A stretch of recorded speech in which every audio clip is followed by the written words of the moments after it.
qué rápida, ¿no? Pero pues sí, como dice Víctor, un gustazo que estés acá con nosotros. La verdad es que bueno, ya leímos tu libro, lo disfrutamos. Como dices, ya pasó un buen de tiempo de diciembre ahorita a abril, ¿no? Pero pues qué bueno, fue un gustazo realmente conocerte y sobre todo pues, que estés acá con nosotros aquí en nuestro club. No, Ahorita muchas algunas gracias. personas se están conectando apenas porque, bueno, la otra es que acá son vacaciones, ¿no? Entonces Claro, claro. también eso como que de repente llega a afectar porque algunos andan fuera. Marín, por ejemplo, Marín anda en Europa, entonces algunas personas andan así fuera, pero ahorita al igual se van incorporando. Bueno, pues lo Sí, agradezco un sí montón, es la cierto, verdad. en vacaciones se altera la rutina, Claro, normal. claro. No, y si además uno está en Europa, pues le pasa como a mí, que el horario no encaja bien, Sí, sobre todo de vacaciones. exacto. Sí, pues Víctor, son las 9. Pues sí, yo creo que por respeto a los que sí llegamos, vamos comenzando. Pues buenas noches, amigos de Recomiéndame un buen libro. El día de hoy tenemos el gusto de que nos acompañe María José Menéndez Arias, a quien conocimos el pasado diciembre en la FIL en Guadalajara.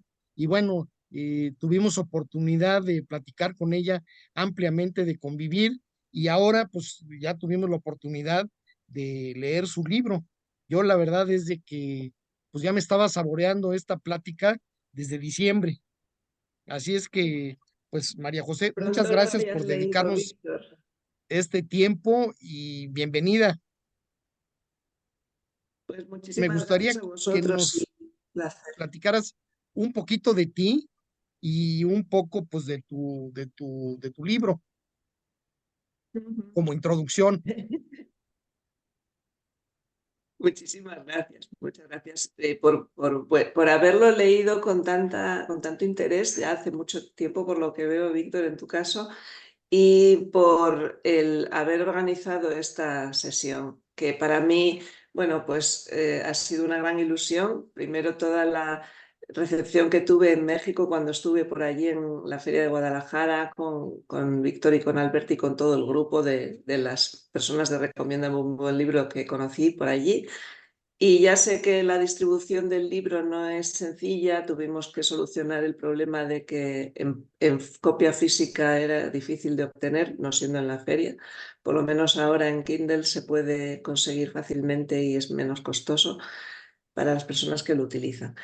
Y bueno, por contaros un poco de mí, pues yo soy una escritora, dijéramos, reciente, aunque en vocación muy antigua, porque yo empecé a escribir casi cuando de niña aprendí a escribir, ya me puse a escribir y a escribir en mi casa, bueno, en casa de mi madre había cantidad de cosas escritas por mí de cuando tenía ya 6 7 8 años, muchos cuentecitos, muchas cosas, me gustó mucho siempre, ¿no?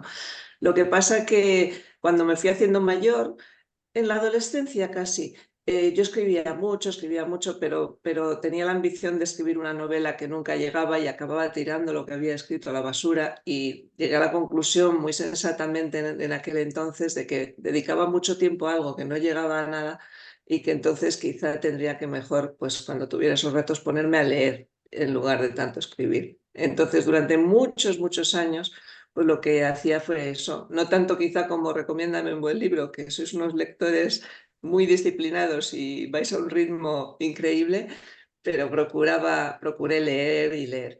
Y, y lo que sucedió fue que por unas circunstancias que es demasiado entrar en detalle, yo, bueno, desarrollé ya mi vida profesional, soy abogado, tenía una ocupación bastante intensa, tenía mis hijos, que tengo 3 hijos que ahora ya son mayores, pero fueron pequeños, y claro, no tenía tampoco tanta disponibilidad de tiempo para, además de mi trabajo, ponerme a escribir, pero por una serie de circunstancias en relación con mis hijos, a los que yo les inventaba cuentos por las noches y demás, uno de esos cuentos acabé escribiéndolo y casualmente vi en el periódico una convocatoria de un concurso de libro infantil y lo mandé, casi por hacer un juego con mis hijos, y allí lo mandé. Y el libro ganó el primer premio de ese concurso, el cuento. Y entonces, pues esa anécdota curiosa, que eso fue ya hace 20 años, en el 2003, por ahí, pues me hizo ver que a ratos perdidos había conseguido sacar hueco para escribir algo que, bueno, pues parece ser que un jurado no había encontrado tan malo. Y por tanto, empecé ya a ratos perdidos, pero muy perdidos, a escribir relatos o lo que se me ocurría. Y entonces se me ocurrió el tema de la primera novela que escribí y publiqué, que fue El tiempo invertido, se titula El tiempo invertido. Y entonces, pues eso se desarrolló, os podéis imaginar, pues a lo largo de mucho tiempo, escribiéndolo en ratos perdidos. Había veces que en vacaciones avanzaba, luego pasaban muchos meses que no lo tocaba. Y cuando por fin lo terminé, pues pensé, bueno, voy a mandarlo a concursos a ver si esto alguien lo puede leer. Y eso, otra vez, en uno de los concursos a los que los envié, quedó finalista. Y entonces esa editorial lo publicó. Y entonces ya me dio la confianza que uno tenía de decir, oye, pues he conseguido hacer una primera novela, pues ya se me ocurre una segunda, que es la que habéis leído, Juegos Malabares. Y otra vez tardé mucho en desarrollarla, pero bueno, acabé terminándola y ofreciéndola a algunas editoriales, de las cuales pues esta editorial Verbum la quiso publicar. Y bueno, esta fase ya me ha encontrado en una edad más avanzada, con otra fase de dedicación familiar, con otra fase de tiempo que me permite hacer cosas como lo de ir a la feria de Guadalajara, que para mí fue una aventura y una experiencia, y a lo mejor dedicar un rato a las 5 de la mañana o a la hora que sea a comentar la novela, hacer presentaciones, a muchas cosas literarias, estar en otros foros. Y bueno, me está dando esa doble vida que yo no había tenido, en la cual me llaman escritora, me hace mucha ilusión y tengo oportunidad de comentar el libro con lectores avezados como vosotros, expertos, ¿no? Así que esa es la historia en resumen. No, pues muchas gracias y nosotros afortunados en haberte encontrado y de leerte. Y bueno, pues vamos empezando con las preguntas en el orden como fuimos entrando. Así que Ricardo, adelante. Hola, muy buenas noches, ¿cómo estás, María José? Yo estaba en México Encantada. cuando mis amigos estaban allá en Guadalajara y me firmaste tu libro. Entonces, yo tengo una de las copias de allá, Qué y bueno, bueno. pues un gusto poderte leer.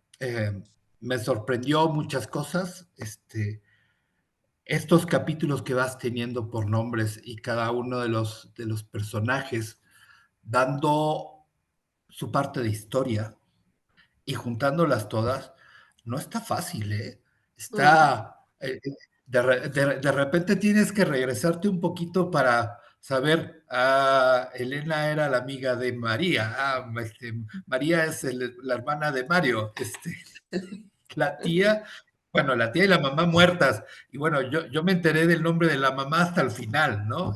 Eh, yo normalmente, deja de platicarte que de todos los libros, cuando hay muchos personajes, pues hago como sus árboles genealógicos. Entonces sí me costó mucho trabajo poder empezar a juntar a cada uno, porque en algunos capítulos sí hablan de las personas, pero no dicen los nombres y de repente dicen, ya sé de quién están hablando, pero no sé cuál es el nombre, ¿no? Pero bueno, me gustó tu novela, se me hizo interesante esta parte de los capítulos, el primero, el segundo, el tercero, y poder ir conociendo poco a poco cada uno de los personajes y todo, ¿no?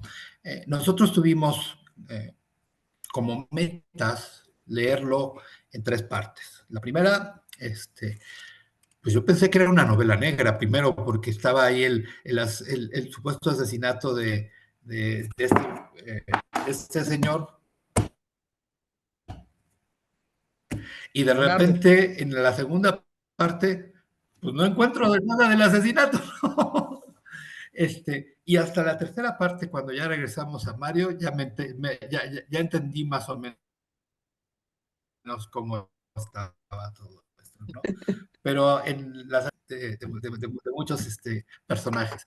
Pero bueno, lo que yo quiero preguntarte es dos cosas. Uno, finalmente hubo ahí aparentemente un asesinato. Se dibuja o se quiere más o menos enmarcar como los culpables a Elena y a su novio abusador, entre comillas, porque los dos eran exactamente lo mismo. Pero no se resuelve el asesinato, no se sabe exactamente qué pasó. Y Mario se va de Madrid y se va a su pueblo, y entonces pues ya ahí se queda todo, ¿no? Y la pobre señora que antes iba a hacer la casa y a cuidar al pobre hombre, pues se tuvo que regresar a su país.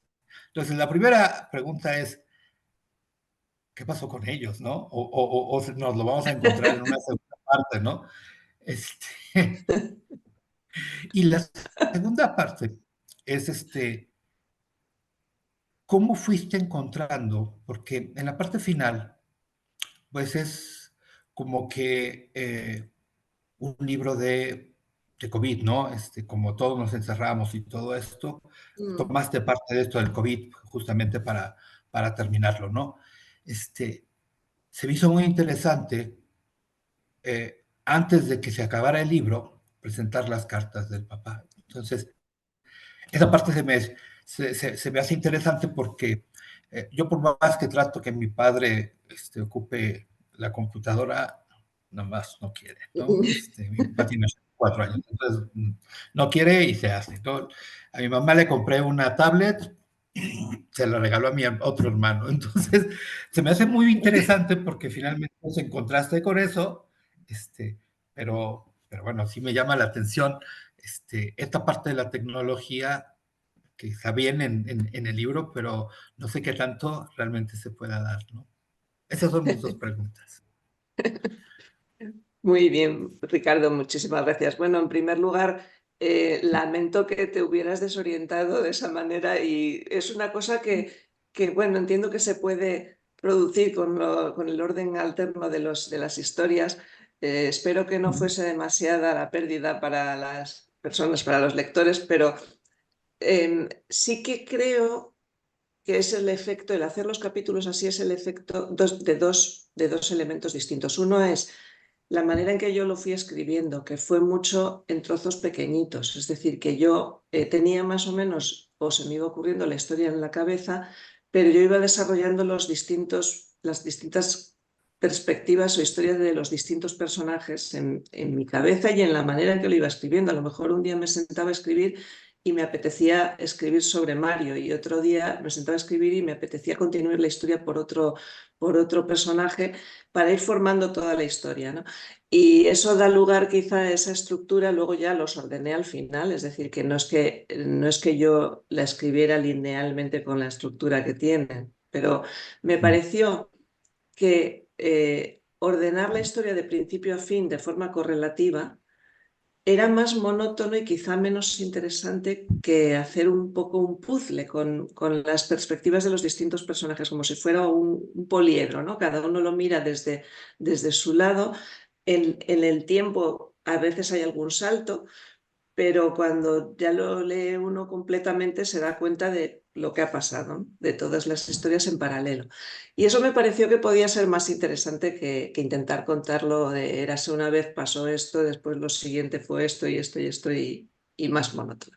Y en cuanto a la trama, entre comillas, de intriga sobre el supuesto asesinato, es verdad que yo no pretendí en ningún momento hacer una historia policíaca o un thriller. Y eso es totalmente secundario en la novela al final. Pero lo que sí me interesaba era que la historia de amor, de alguna manera, que hacía que Mario se quedara en más tiempo en Madrid y por tanto tardase más en regresar a su casa y de alguna manera terminar de construir ese drama, ¿no? Que al final es el tema de la novela. Es como bueno, pues discuten, se separan, no se hablan durante muchos años y durante muchos años pasan cosas y algunas cosas son irreversibles y que él en un momento en que ya se da cuenta de que querría volver, sin embargo lo retrasa porque también se ha enamorado de alguien, pero ese alguien es alguien tóxico, por así decir, ¿no? Y yo quería imaginar algo que realmente fuese tóxico, ¿no? Entonces al final dices, bueno, pues ve a esta persona, la sigue o la persigue y qué es lo que puede encontrar que sea malo, que sea realmente tan negativo, más allá de decir, ah, pues era una chica que no le convenía. Bueno, pues se me ocurrió una historia que no queda, que no acaba de concretarse, o me gustaba pensar que no acababa de concretar si era mala ella o era malo el novio y ella estaba bajo la influencia del novio, o realmente este hombre se había suicidado o realmente lo habían matado. Es decir, que todo eso deliberadamente traté de dejarlo en el aire y ni siquiera lo perfilé más porque solo quería en el fondo crear la sensación de que esto había sido una cosa muy tóxica para él, pero no, pero quise hasta cierto punto que el propio lector tuviera dudas de si ella era mala o estaba maltratada, si ella lo manipulaba a él, si él la podría ayudar. Es decir, quise hasta cierto punto simplemente lanzar esas dudas durante la historia, con lo cual respondiendo a tu pregunta, no se me ha ocurrido pensar en una secuela donde se deshaga la Intriga. intriga de lo del asesinato. No. Me voy a tomar 2 segundos nada más como tal. Ya hablando técnicamente, debió haber sido un verdadero, como dices, puzzle. Si hiciste los capítulos así, de repente volver a encontrar el hilo y de repente que todos estuvieran hablando lo mismo sin que estuvieran en los mismos tiempos. Entonces, me imagino que te ibas del A a la B y de la B a la C y luego te regresabas para poderlo checar. Bueno, lo que yo hice en realidad es escribir la historia de cada personaje de forma correlativa, porque si no me habría hecho un lío yo sola. Es decir, que Claro. en mis manuscritos originales yo escribí la historia de Mario entera, por ejemplo, y no separada en dos partes, y la de los demás igual. Luego, cuando monté de alguna forma el libro final, fue cuando lo distribuí como quedó. Y lo haces un poco probando. También me gusta hacer a veces estos juegos de que en el otro libro, en el del tiempo invertido, pasa un poco lo mismo, de que se juega un poco con la estética del propio orden de los capítulos. Y entonces aquí, si os habréis fijado, quitando la tía, que la tía muere en la primera parte y ya no vuelve a aparecer, los otros personajes hablan en un orden determinado y en la segunda parte es el mismo orden simétrico, es decir, el último que hablo es el primero que habla en la segunda, el penúltimo es el segundo y así, con lo cual hace como si fuera un efecto de espejo que quizá no tiene mayor trascendencia, porque es una cosa puramente, bueno, geométrica, pero yo ordené los capítulos y me pareció que de esa manera no se perdía el hilo y cada vez que terminabas una parte todavía tenías la intriga de lo que ese mismo personaje te iba a contar en la siguiente y no te perdías, que por lo que me has dicho tú, Ricardo, es posible que sí se pierda uno más de lo que yo pensaba, pero me dio la sensación de que así tenía una cierta gracia la intriga de cada personaje y cómo se iba armando en la cabeza del lector la historia conjunta de todos. Y me he dejado una pregunta que me has hecho, me estoy dando cuenta ahora mismo, la segunda pregunta sobre el tema de la tecnología en la parte del padre, ¿no? Y el uso de la tableta. Bueno, ahí tengo que deciros que hay muchas cosas en el libro y la historia del padre es una de ellas que aunque puedan parecer extremas, han pasado muy cerca de mí en mi alrededor, ¿no? Es decir, por ejemplo, la historia de una madre que rompe con una hija y no se vuelven a hablar y no se vuelven a hablar y rompe con una hija por una cosa de los estudios, etcétera, y pasan años en los cuales quizá pueden pasar cosas, me ha pasado muy cerca porque una amiga mía tiene esa historia. La historia de una madre que está preparando la cena de la Nochebuena y le da un infarto y se queda muerta en la cocina, le ha pasado a la madre de una chica que yo conozco, etcétera, ¿no? Y la enfermedad del padre, lamentablemente, es una enfermedad que tuvo un amigo mío. Ese amigo mío es una enfermedad real que existe, ¿no? Y las experiencias del padre están basadas en lo que yo percibí que era la vivencia de esa enfermedad. Ese amigo mío, que ahora habría tenido, si siguiera vivo, pues 62 años, eh, su mundo empezó a quedarse tan limitado que su punto de conexión con el exterior era la tableta. Él tenía una tableta que con la poca movilidad que le iba quedando con el dedo, pues le permitía navegar por internet, ver los periódicos, ponerse por trocitos una película. Y entonces de ahí salió la idea de que efectivamente con todas esas limitaciones el padre pues acabase escribiendo unos mensajes que quedaron ahí y que me pareció que era una manera de alguna manera, rescatar al hijo que se perdió por muy poco Claro, tiempo verlo claro. y que pudiera recuperar ahí algo de la voz de su padre a través de eso. Pero realmente el uso de la tableta era real en el enfermo del que tomé la idea del padre, de cómo estaba el padre. Muy bien. Pues muchas gracias por tus letras. Fue un gusto poderte conocer y poderte leer. No me perdí tanto, ¿eh? No, tampoco creas que estoy exagerando. Es decir, de repente los nombres, quizá por mis ansias de saber y de ponerlo, pues se dieron así, pero realmente sí te vas leyendo y pues, no te pierdes tanto. Pero bueno, muchas gracias. Gracias, Ricardo, gracias. Lourdes, adelante, por favor. Bueno, pues es un gusto estar con la autora de Juegos Malabares y quiero decirte que me gustó mucho tu novela. Me gustó, como dice Ricardo, la forma en que narra la historia a través de la voz de los distintos personajes. Y yo rescato aquí dos situaciones que a mí me parecen muy importantes en tu novela. Es decir, como los mensajes que yo capto, es que esa necedad a veces de los padres de querer que los hijos estudien lo que a ellos les parece mejor. Me queda claro que es pensando en su futuro.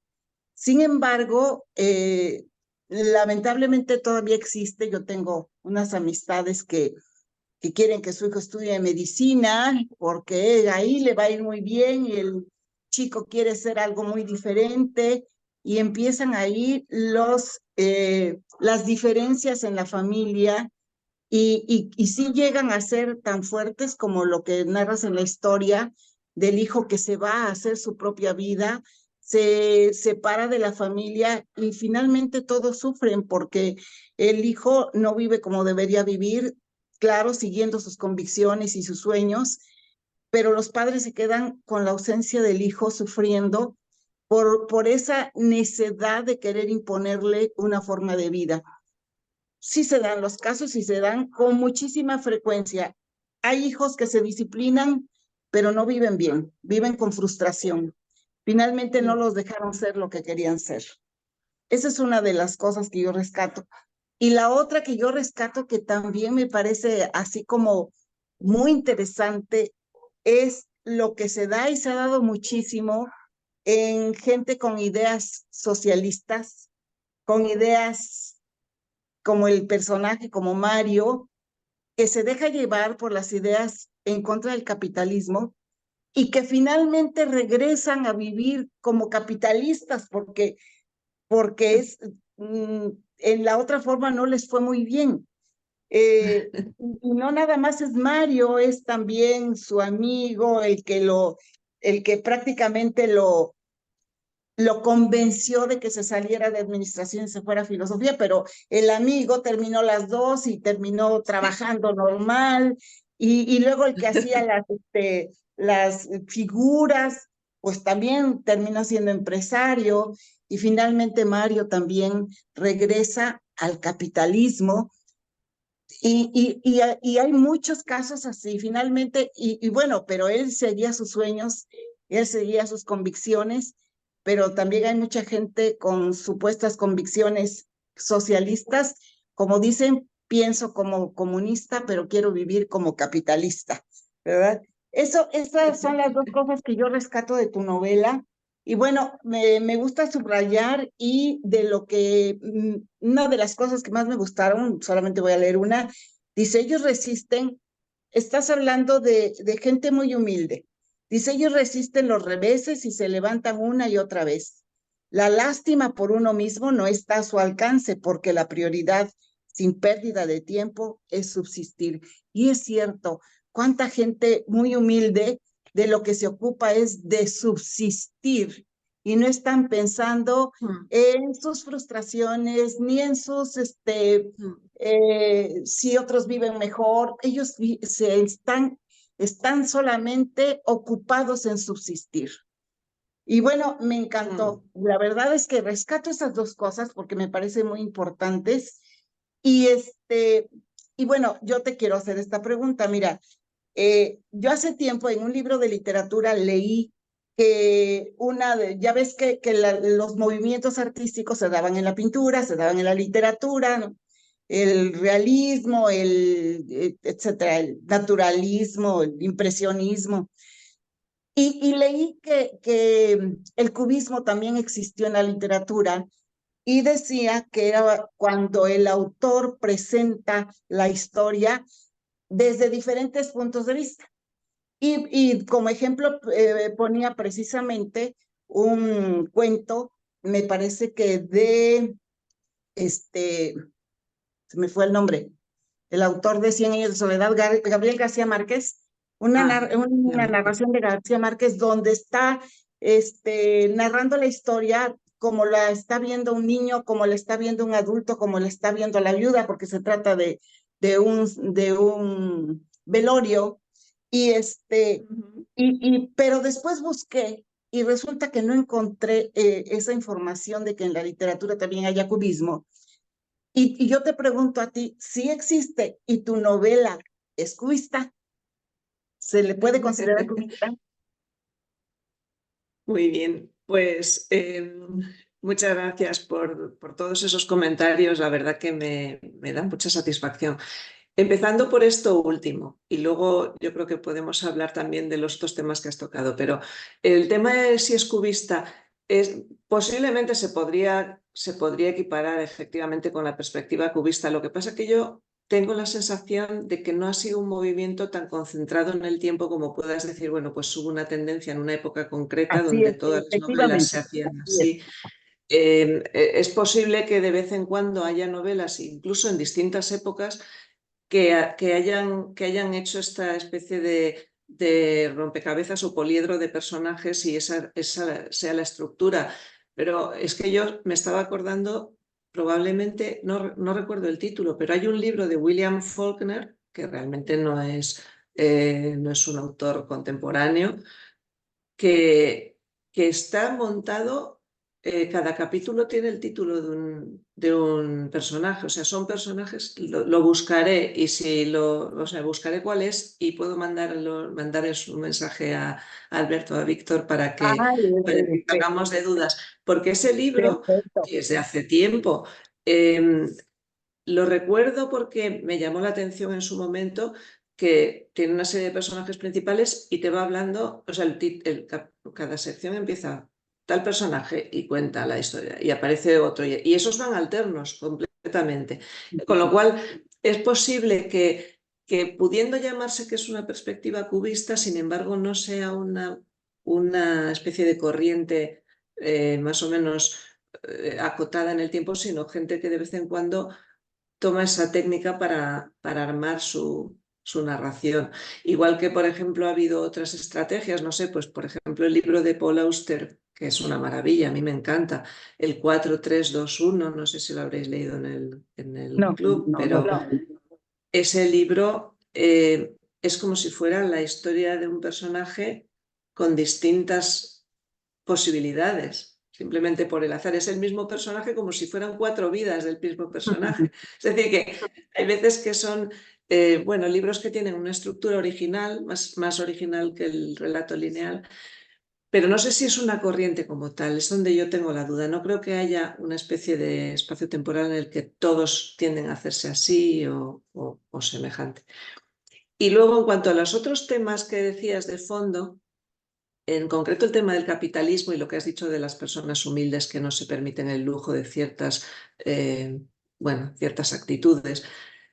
Es que precisamente ese es el núcleo de lo que yo quise decir, ¿no? Con el libro. Claro, En el fondo yo lo que quería era crear un personaje que tuviera unas dudas legítimas sobre el sistema. Es decir, no que fuese un rebelde por serlo o que fuese un rebelde por seguir militancia política, sino que fuese una persona de buena voluntad que realmente cree que debe mejorar ese sistema porque no le gusta que la economía se base tanto en producir, para consumir, para ganar, para tener. No le gusta porque piensa que no es lo correcto. Y en el fondo tú lo miras y si nos parásemos a reflexionar sobre ello, muchísimas de nosotros, personas, considerémonos normales, estaríamos de acuerdo con eso, que tampoco te sí, sí, gusta claro, que haya claro. tanto espacio de las vidas de la gente ocupadas simplemente en ese afán de prosperar para tener, para comprar, para ganar, para consumir, para...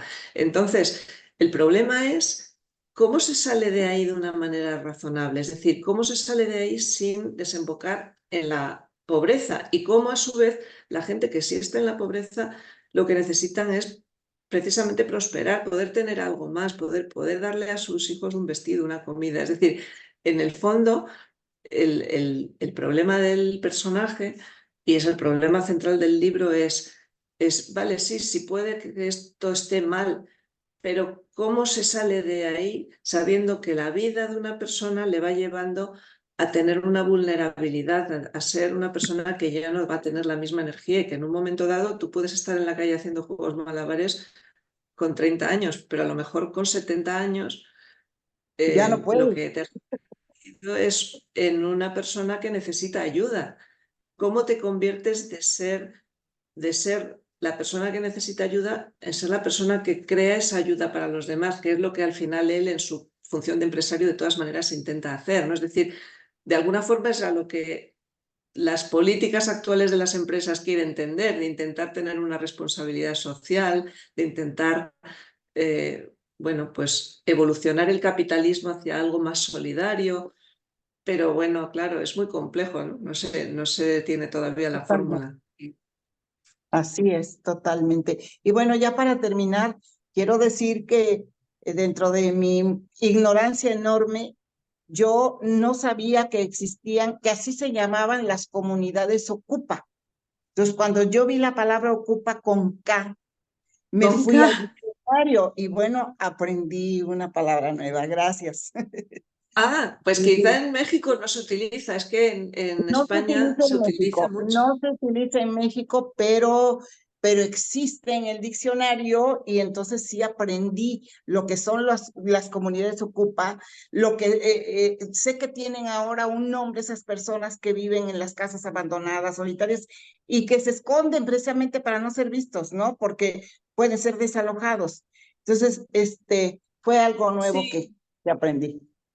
en el caso del personaje yo les hice muy sigilosos y que se escondieran. En realidad, por ejemplo, aquí hay comunidades Ocupa que son muy políticas y muy militantes, que son claras y abiertas y todo el edificio está lleno de banderas. Es decir, que no necesariamente Se todos se esconden. apropian. Sí, se apropian del edificio y luego llegan a institucionalizar ahí una especie de centro pseudocultural alternativo, ¿no? O sea que eso Sí, sí, también sí. existe. Muy bien, muy bien. Gracias, gracias. No. Aprendí mucho. Albert, Sí, gracias, Víctor. Buenas noches nuevamente. Antes de mi pregunta, bueno, Samantha, una compañera que también estuvo con nosotros allá en Guadalajara, y justamente está todavía trabajando, bueno, se disculpa, dice que disfrutó mucho tu novela y verá que si ahorita todavía le da un poquito de tiempo conectarse, si no, bueno, de todas maneras te manda muchos saludos. Y ahorita con lo que nos vas Qué bien. contando, con lo que las preguntas y dudas que fueron saliendo, quiero creer o quiero pensar que parte de la historia que tú nos estás narrando, pues en parte es como basada pues en historias reales que tú fuiste conociendo, que fuiste teniendo a tu alrededor, ¿no? A mí hay una parte, bueno, ya casi hasta el final, pues yo esperé que nos ibas a poner la carta que le dejaba el padre al hijo ahí en el iPad como un acto de dejarnos como un final muy cerrado, ¿no? Y tristemente, pues no la tiene, ¿no? Entonces, así como que a mí sí me desesperó esa parte de quedarme incompleto, porque dije, no, o sea, bueno, uno que le gusta leer y le gustan las historias, pues dices, bueno, ahí podía haber qué le decía, ¿no? Y en cuanto a tu narrativa, que también es muy buena y muy compleja, ¿qué tanto hay de tu persona como escritora en cada uno de tus personajes? ¿O cómo fue esta creación de la voz narrativa, de la parte psicológica de tus personajes? Porque para mí manejas personajes bastantes reales, ¿no? Entonces, ¿cómo fue esta parte de la creación de cada uno de ellos? Esos personajes, como se suele decir, ninguno realmente es autobiográfico. Yo no he llegado a estar haciendo juegos malabares, aunque alguna vez me ha salido esta cuestión en un comentario muy divertido. Ninguno lo es, pero en realidad todos tienen componentes míos, todos al final, ¿no? Yo creo que probablemente le pase a todos los escritores, ¿no? No lo tengo muy claro, siempre es algo que se suele decir, que hay una mezcla que uno hace, no necesariamente basándose fielmente en una persona que conoce y creando con esa un personaje, sino combinando ideas de muchas cosas y también de uno mismo en cada personaje. Y entonces, bueno, pues si uno lo tratara de desmenuzar, le saldrían incluso detallitos mínimos que a veces se le han ocurrido de tratar con cualquier persona cercana o lejana a tu entorno que en un momento dado hace que salte esa chispa, no sé, pues eh, mm, el que abandona a su mujer o la mujer a él, pues por un mensaje de correo electrónico. Pues a lo mejor lo metes en un personaje. Es decir, son pequeños, pequeñísimos detalles que a lo mejor lo has visto en alguien o lo has visto incluso en una noticia de periódico y todo eso de alguna manera se va quedando en tu cabeza y en un momento dado cuando estás escribiendo lo recuperas. Yo la historia del personaje central, por ejemplo, Mario, está inspirada en un malabarista que yo veía todas las mañanas para ir a trabajar en una época de mi vida, que pasaba siempre por un cruce y realmente el cruce, no con una precisión muy geográfica, pero es el cruce del libro. El que yo imaginaba cuando escribía el personaje era ese cruce, ¿no? Por el que pasaba. Y yo veía a ese chico haciendo malabares que realmente era Mario. Intenté, ese sí es la inspiración directa de Mario, porque era una persona que tú la veías elevada un poco, ¿no? Como cultivada, y de alguna manera me hizo pensar en la idea de por qué esta persona está aquí. ¿Lo hace porque no puede hacer otra cosa? O más bien lo hace porque quiere hacerlo y en ese caso, ¿por qué quiere hacerlo? ¿No? Y a partir de ahí vas ideando toda la historia. Y de los demás personajes, bueno, pues las típicas cuestiones de las relaciones familiares, las relaciones de la pareja, hasta qué punto puede en un momento dado haber un distanciamiento que responde a no ver al otro, que responde a pequeñas cosas, que responde a dudas sobre la crianza de un hijo, es decir, cosas que son muy cotidianas y que a lo mejor cuando uno lo ve sobre el papel y ve hasta dónde te puede llevar esa dinámica, te llama la atención, pero son cosas que están pasando a nuestro alrededor constantemente, ¿no? Son muy cotidianas. Muchas gracias. Víctor. Pues a mí, igual que Ricardo, en algunos momentos me confundía yo con los personajes, pero yo lo atribuyo más a que como vamos leyendo por semana, entonces dejas la lectura, te pones a leer otro libro y ya Ya, cuando se acerca la meta de la siguiente semana, retomas y entonces ahí es donde luego, ya no te acuerdas bien qué es lo que estaba pasando. A mí me gustó Claro. esa forma, como fuiste en cada capítulo poniendo los nombres de los personajes y qué pasaba en la vida de cada quien.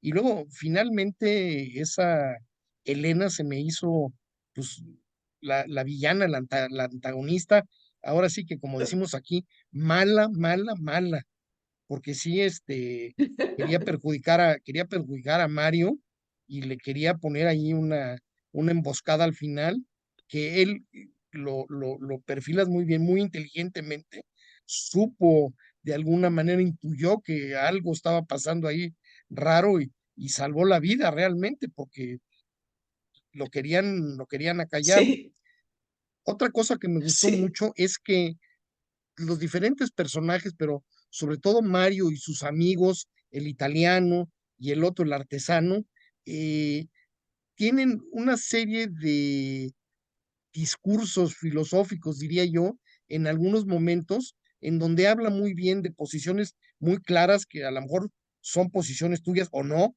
pero muy, muy claras de ciertos aspectos de la vida que a mí me da mucho gusto, ¿no? Con planteamientos muy definidos, muy claros, como hablabas de ayudar al prójimo, como Mario de estar ahí haciendo malabarismos que digo yo, en un momento dado, la vida misma es un malabarismo de estar este, Mm. haciendo diferentes cosas, pero finalmente creo que fue buscando y va dejando de alguna manera, pues su manera de hacer sus pensamientos en diferentes partes del libro. A mí eso me gustó mucho. Sí, claro, yo quería, como os decía antes, quería que no fuese simplemente un rebelde sin causa, ¿no? Que él fuera una persona eh, cultivada y que reflexionara y que tuviera unos motivos legítimos para todo esto que hacía, que no fuera un descerebrado. Entonces, claro, tenía que estar de alguna manera exponiendo cuáles eran las razones, de alguna forma incluso filosóficas, de esa elección de vida, ¿no? Y también me parecía que era bonito en algunos casos, porque ese tipo de cosas sí están salpicadas a lo largo del libro. Es, algunas, muchas, la mayor parte se centran en este tema de conciencia social, de alguna forma, y del sistema capitalismo frente a otra cosa que acaba un poco derivándolo hacia solidaridad. Él en realidad ocupa su tiempo, aparte de los malabarismos, como tiene mucho tiempo libre, también colabora con la fundación y se da cuenta de alguna manera que puede intentar bueno, pues cuando llega la vendimia, pues vengan voluntarios, es decir, intentar de alguna manera integrar esos mundos en su nueva vida, incluso cuando vuelve a su casa. Pero aparte de ese tema social, que es del que de alguna forma hay más filosofía o más pasajes donde hay citas filosóficas en el libro, también hay algunas más del tema de la vida, ¿no? Por ejemplo, en el caso de la señora que se muere, la tía, pues que encuentra algún pasaje. Recuerdo que hay uno de Virginia Woolf que a mí me llamó mucho la atención cuando leí de alguna manera, ¿no? Que es uno en el que dice, bueno, pues ya se han lavado todas las vajillas, se han guisado todas las comidas, los hijos han salido al mundo, y de esto nunca nadie habla en las novelas. Y las novelas sin querer mienten, ¿no? Es lo que dice Virginia Woolf. Dice, es como que personajes cotidianos que han dedicado sus vidas, que sus vidas pasan y que lo que han hecho ha sido pues ocuparse de cuidar a su familia, ocuparse de criar unos hijos, los hijos han volado y las novelas no dicen ni una palabra de esto porque no son aventuras, porque no son grandes historias. O sea, son pequeños detallitos que sí me gusta poner para que el lector también piense, ¿no? En el momento que lo está leyendo, no solo la historia que le pueda estar entreteniendo más o menos, sino que esa historia también provoque una reflexión en algún punto, en algunas cosas, que no sé si se consigue, pero esa era No, sí, la sí, por lo intención. menos en mi caso sí. Además, otra cosa que me gustó del libro es que hay mucho de lo que hemos leído últimamente que nos dejan finales abiertos. El tuyo, si bien de alguna manera también es un final abierto, pero me queda la impresión de que muchas de las cosas se van componiendo. La hermana vuelve con el marido, se contentan, el niño que Sí. estaba enfermo, de alguna manera, al cambiar algunas cosas en la vida y ver al tío, el niño ya empieza a hablar, que eso también se me hizo muy interesante. Y él mismo, Mario, regresa a hacerse cargo de los negocios que dejó el papá, viéndolo con otro enfoque, porque ya involucra a su amigo para hacer las etiquetas. De alguna manera, no sé si ahí sí me Sí. quedó la duda si había una coincidencia con el italiano o si ya eso ya estaba planeado por Mario, que le hablara a la hermana y que le dijera que queremos hacer promover los vinos de ustedes y ustedes promuevan los míos. Esa parte, no sé si Ah, fue un poco a propósito o fue una mera coincidencia también. no, yo creo que eso es una coincidencia. Vamos, la idea sería que fuera una coincidencia porque realmente el italiano sale de la vida de Mario mucho antes de que él vuelva o antes de que él vuelva a encontrarse con la hermana. Y yo creo que esa oportunidad de que se pongan desde luego no existía, sino que había sido la casualidad de que los dos estaban en el mundo del vino y había coincidido, ¿no? Pero sí, el encontrar la carta del padre y que por lo menos así él pudiese, de alguna manera el padre medio le pide perdón en esa carta, ¿no? De que fue un error suyo el tratar de protegerle de su propia vida, le dice, ¿no? En un momento dado. Entonces, el hecho de que él, no sé, de alguna manera le debería dar un poco de paz de espíritu cuando él ya ha vuelto allí, ha visto lo que hacía su padre, continúa un poco la labor del padre de otra manera, con sus elementos que él quiera incorporar, pero se reincorpora a esa familia. Y efectivamente, como dices tú, en esa parte del final se intenta más o menos cerrar todas las historias. Me decía uno de mis hijos, ¿y por qué no por lo menos recuperar, que llegue a tiempo por lo menos de ver al padre? Porque, porque le hiciste que perdiera a los dos. Y es verdad, le dije, mira, es verdad que yo cuando estaba escribiendo el libro lo dudé si dejarle el tiempo de volver y que llegase el padre, pero me gustó más, aunque es más dramático y más triste, la, la opción bueno, de que no acabase como en las películas de Hollywood, ¿no? Final feliz, todos se dan la mano y un gran abrazo y hacen una fiesta, sino que, bueno, pues por muy poco tiempo, pero llega tarde. Y dentro de eso, al menos dejarle el, el colofón de la carta, porque dices, bueno, pues oye, no ha llegado a tiempo, pero el padre sí que le ha dejado dicho las cosas que le querría haber dicho y que por esa separación nunca llegaron a decirse, ¿no? Y bueno, tocando otra vez el tema que ya se habló, se me hizo sensacional el que le haya dejado la carta póstuma en el iPad. O sea, bueno, son signo de los tiempos. Sí, como decía antes, no se me ocurrió a mí, es una cosa real. Es decir, que, bueno, quizá por la edad del padre podría uno pensar que, pero bueno, no necesariamente sería mucho más mayor. Si este hombre tenía 30 y pocos años, pues el padre a lo mejor tenía 60 y tantos. No es como para que no supiera utilizar un iPad, ¿no? Claro. Albert, Es, no, pues la verdad es que sí tienes razón, ¿no? Pero bueno, aquí ya depende mucho de la persona, el interés que le quiera poner a esta parte, ¿no? Ahora con las nuevas tecnologías y con las nuevas herramientas que hay, para determinar si realmente puedes o no puedes, ¿no? De que todos pueden, de que todos quieran, no todos quieren, ¿no? Y vamos ya Ya. por casi para finalizar. Cuéntanos un poquito de tu portada. ¿Qué artista es el propietario de la pintura? Bueno, eso os va a hacer muchísima gracia. Ese es mi hijo menor, el autor de esa pintura, pero realmente como esta edición y esa pintura no fue hecha es profeso para el libro en absoluto, como la editorial a mí en un momento dado me planteó que qué ilustración se debía poner en la portada y yo empecé a pensar, madre mía, y esto habrá que conseguir derechos de una imagen o alguna cosa.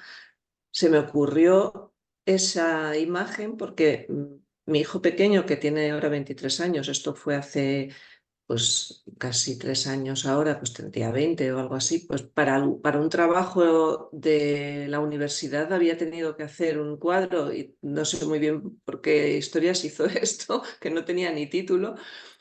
Y mirándolo pensé, bueno, al final es la imagen de un personaje que tiene una lágrima, que no sé qué. Digo, pues no nos compliquemos la vida. Como le propuse a él, oye, ¿tú quieres que te ponga el cuadro en la portada del libro? Y él estaba feliz, dijo que por supuesto y tal.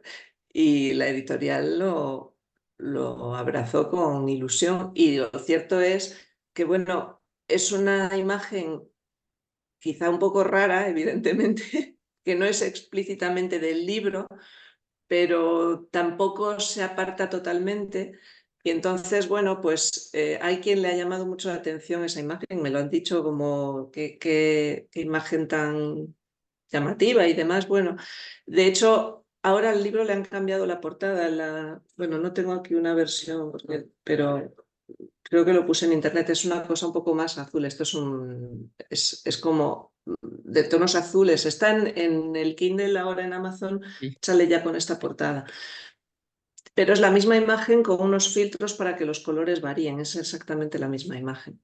Cual está todo en tonos azules, pero sí le hemos dejado. Yo creo que ahora ya no concibo que tenga otra portada el libro, ya me he acostumbrado. Oye, y otra pregunta de lo que nos comentabas hace un rato, en esta nueva etapa de tu vida, ¿estás preparando un nuevo libro?